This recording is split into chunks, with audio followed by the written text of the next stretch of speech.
This book was written for OG Hunger Game fans. Fable for the End of the World by Reid. This comes out March 25th.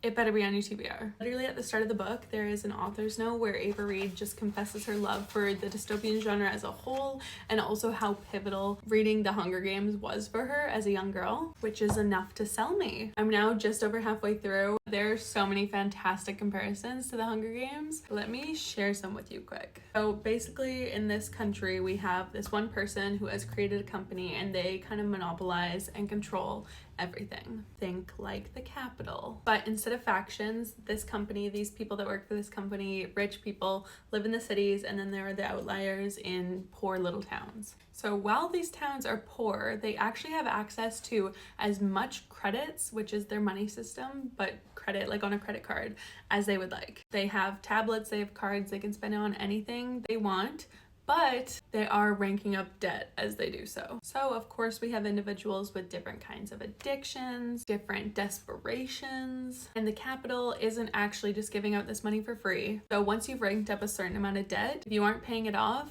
there is one way that you can have it all erased, and that is to nominate a family member to go into the gauntlet. So the gauntlet is kind of like this version's book of the Hunger Games, but it's not like an organized thing where a bunch of people go in, whatever. It's more just like as people become desperate and nominate family members, so parents nominating children sometimes, grandchildren nominating grandparents sometimes. It just like happens as those things occur. And so in this gauntlet, the person nominated basically as a sacrificial lamb, they're called the lamb in the gauntlet, has 13 days to try to survive while there is a trained assassinator, killer there with you who is hunting you down constantly. And of course this is dystopian, a little bit sci-fi. We have some technology. Killer has one like prosthetic eye that can see night vision, heat waves, extra hearing. There's a tracker on the person in the gauntlet, so really hard to survive. So of course what this high up controlling company is gaining is money,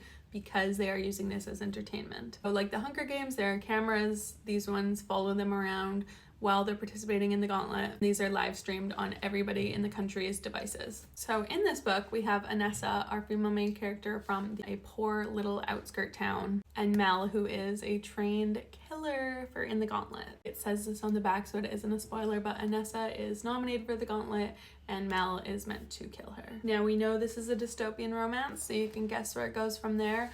I'm still finding out myself, but I'm enjoying every second of it. I'll check in when I'm done, but it is gonna have a high rating for sure.